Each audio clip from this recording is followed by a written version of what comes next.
Olá, como vai? Tudo bem? Gostaria de compartilhar mais alguns pensamentos hoje.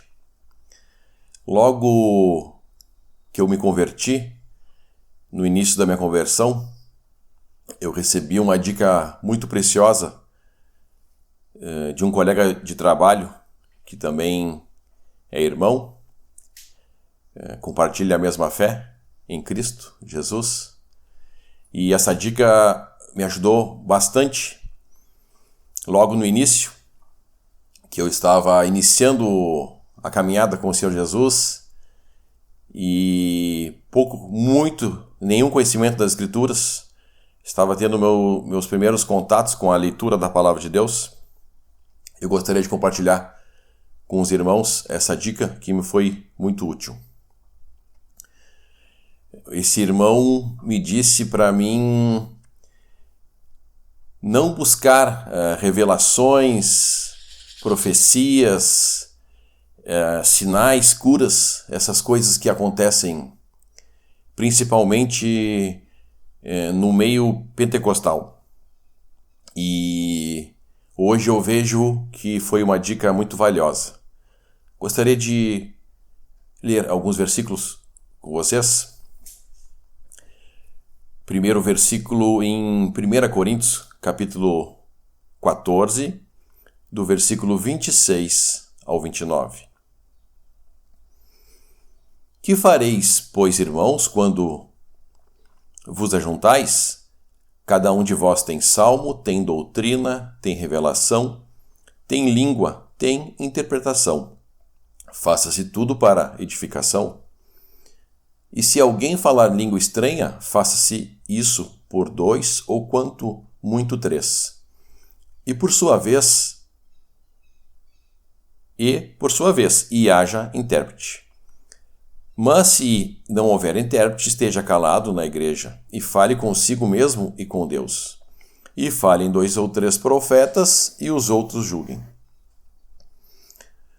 A palavra revelação, do versículo 26, que fareis, pois, irmãos, quando vos ajuntais, cada um de vós tem salmo, doutrina, tem revelação, tem língua e interpretação. Faça-se tudo para edificação. O apóstolo Paulo aqui, ele está dando instruções para os irmãos de Corinto e colocando em ordem as coisas que estavam desorganizadas naquela assembleia. E ele fala, quando vos ajuntais. Então o apóstolo Paulo está ensinando eles que quando eles se ajuntassem, era para as coisas serem feitas em ordem e para edificação. No final do versículo 26, faça-se tudo para edificação.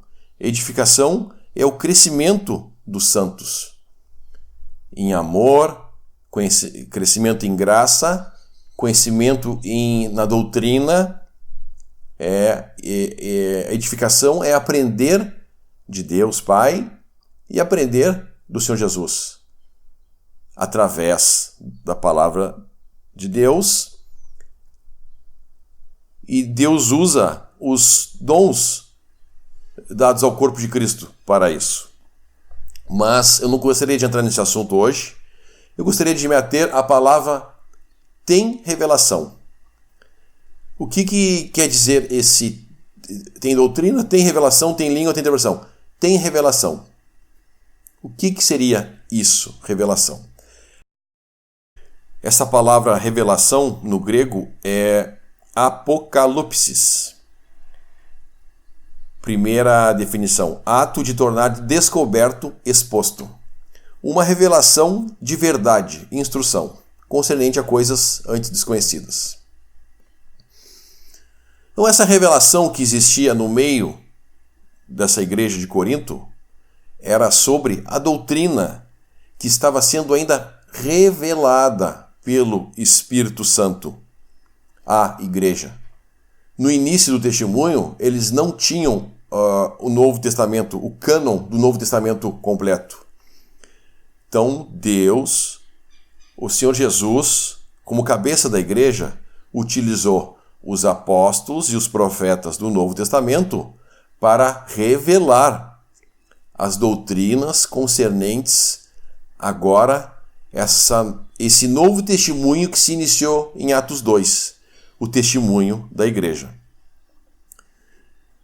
Podemos abrir no Evangelho de João, capítulo 16, do versículo 7 ao versículo 15, e ler alguns versículos.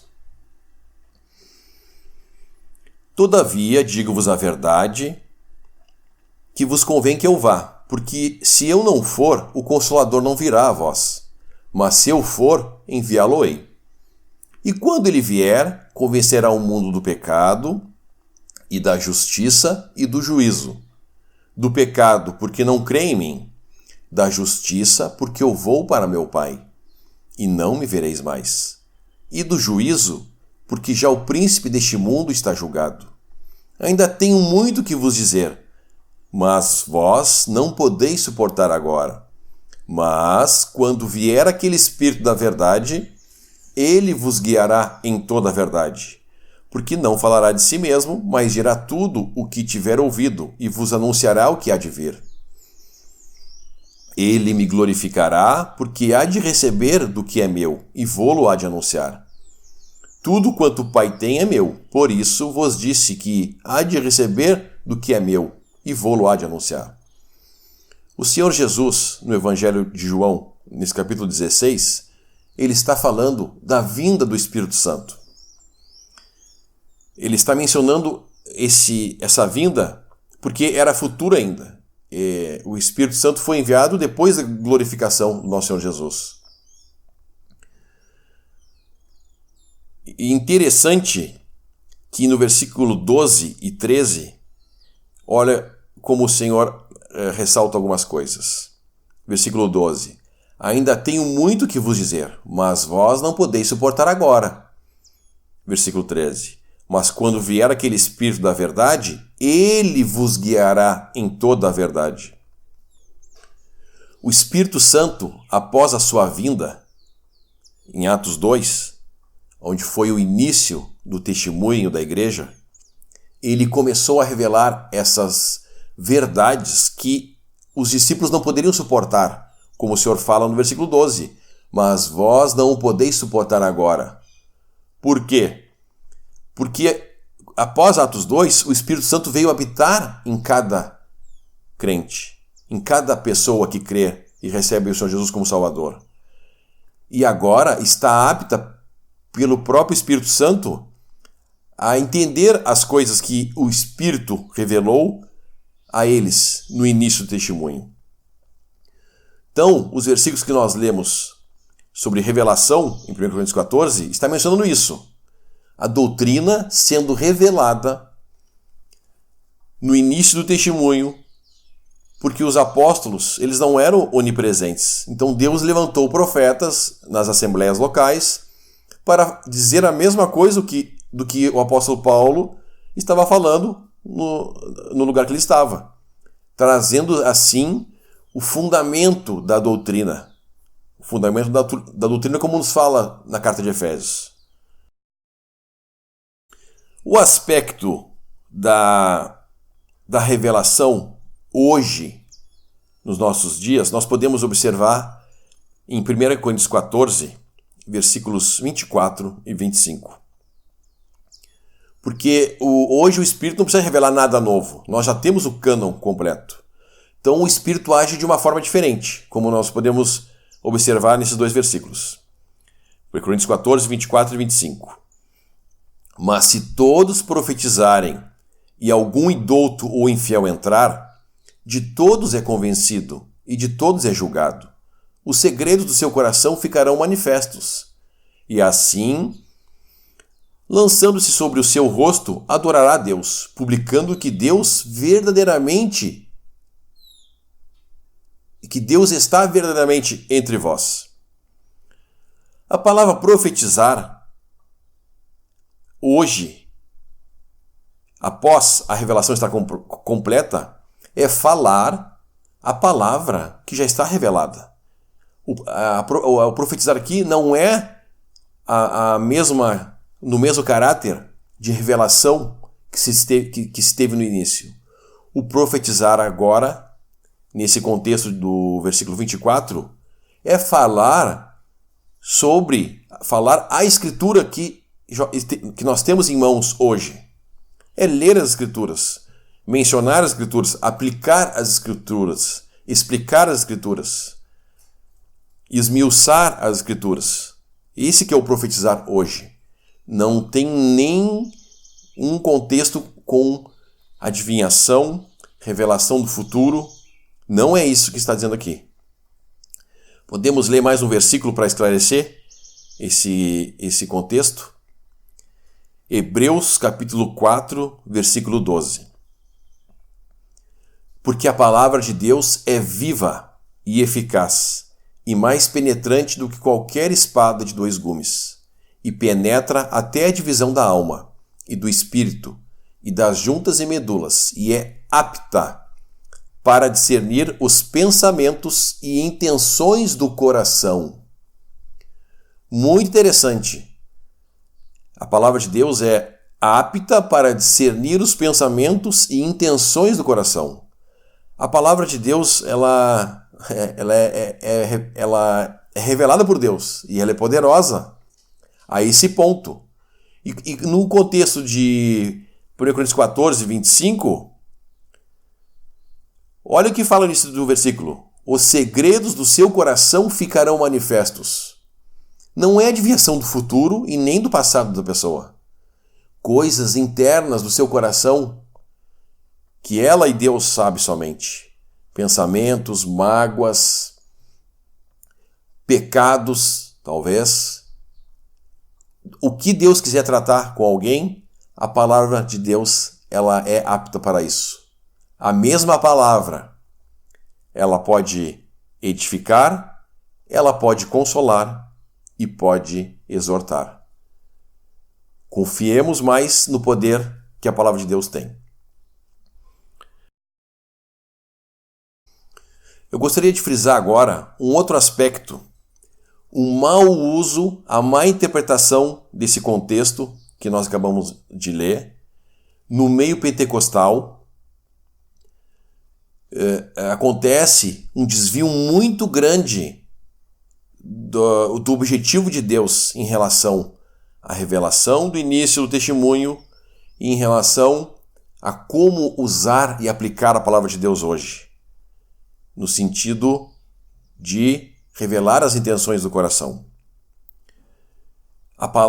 Nenhum profeta, nenhum apóstolo e nem nenhum discípulo no Novo Testamento ele fez adivinhações sobre a vida de ninguém. Não tem nenhum contexto nesse sentido. O contexto que tem sobre a adivinhação, eu gostaria de convidá-los para lermos agora. Atos capítulo 16, do versículo 16 ao 18. E aconteceu que, indo nós à oração, nos saiu ao encontro uma jovem que tinha espírito de adivinhação, a qual, adivinhando, dava grande lucro a seus senhores. Esta, seguindo a Paulo e a nós, clamava, dizendo: estes homens que nos anunciam o caminho da salvação são servos do Deus Altíssimo. E isso fez ela por muitos dias. Mas Paulo, perturbado, voltou-se e disse ao Espírito: em nome de Jesus Cristo, te mando que saias dela. E na mesma hora saiu. Muito interessante essa passagem. A primeiro momento, parece que ela está ajudando na divulgação do Evangelho. Ela está falando boas palavras ao apóstolo Paulo, palavras agradáveis. Estes homens que nos anunciam o caminho da salvação são servos do Deus Altíssimo. Não são palavras agradáveis? Não são palavras que exaltam o ego de quem ouve?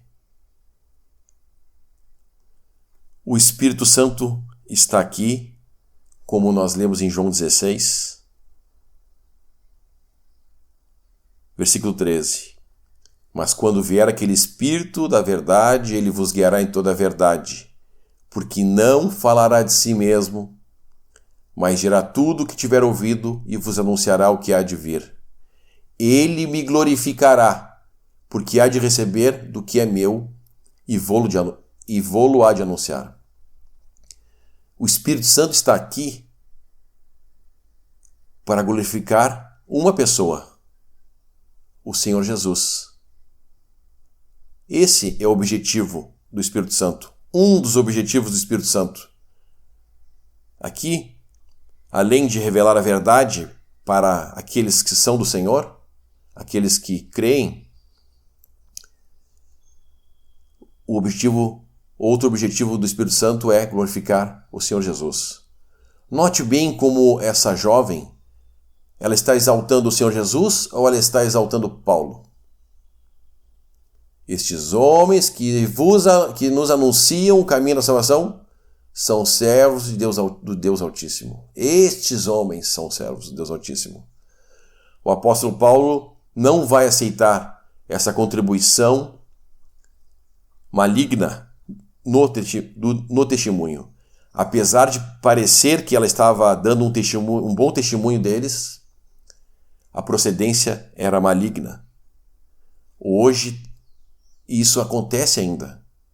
Hoje ainda estamos sujeitos a ataques do inimigo, a ataques das suas hostes. Por isso que somos alertados pela palavra de Deus a examinar os espíritos, julgar as coisas pela palavra de Deus. Olha o que vai acontecer logo a seguir, versículo 18. E isso fez ela por muitos dias, mas Paulo, perturbado, voltou-se e disse ao Espírito: em nome de Jesus Cristo, te mando que saias dela. E na mesma hora saiu. Era um espírito de adivinhação. E Paulo expulsou ele. Ele trabalhava para Satanás. Um espírito maligno tentando infiltrar no testemunho de Paulo. E Paulo não aceita esse testemunho. Não aceita esse testemunho. Infelizmente, no meio pentecostal, muitos irmãos piedosos, salvos pelo Evangelho da Graça, dão ouvidos a esses espíritos enganadores. A palavra adivinhação aqui, no grego, é manteomai. Agir como vidente. Deus não age assim. O Espírito Santo não age como vidente hoje. Ele age buscando a glória de uma pessoa, a glória do Senhor Jesus. Leia a palavra de Deus, volte para as Escrituras, busque a vontade do Senhor Jesus em oração, para não ser enganado por essas doutrinas de demônios, doutrinas de homens, que estão longe da verdade de Deus. Não trazem glória a Deus e nem a seu Filho.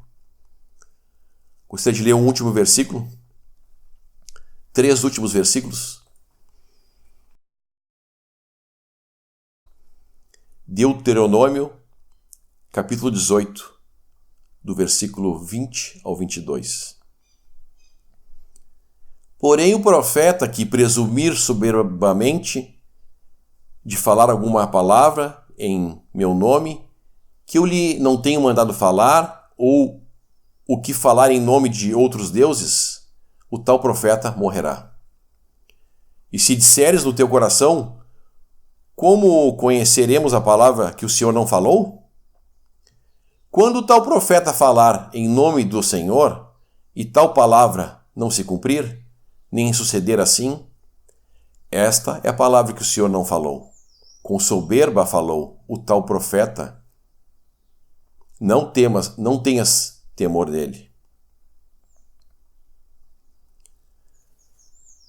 Pela misericórdia de Deus, estamos vivendo não mais na lei, mas no período da graça.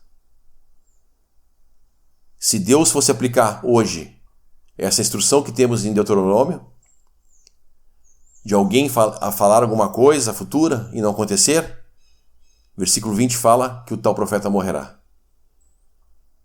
Graças a Deus, Pai, e ao Senhor Jesus, estamos na graça, no tempo de misericórdia, o tempo de graça.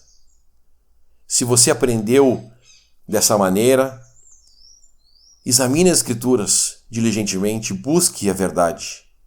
O Senhor Jesus quer que aprendamos a verdade. Conhecereis a verdade e a verdade vos libertará. Aproveite que ainda estamos no tempo da graça, porque após o arrebatamento, aqueles que não receberam o amor da verdade, Deus enviará a operação do engano, a operação do erro, para aqueles que não receberam o amor da verdade, para que creiam na mentira. Creia na palavra de Deus. Creia no que o apóstolo Paulo escreveu sobre a igreja. Rejeite todo espírito que não glorifica o Senhor Jesus. Rejeite espíritos que exaltam homens, que prometem bênçãos para essa vida. As bênçãos do Evangelho são para a eternidade. São bênçãos futuras. O próprio Senhor Jesus nos alertou: nesse mundo tereis aflições. Quem ofereceu todos os reinos da terra na tentação do Senhor Jesus foi Satanás. Fuja disso. Não seja enganado por Satanás e suas hostes. Volte para a palavra de Deus. Ore, peça ao Senhor. Ele vai mostrar a verdade para você.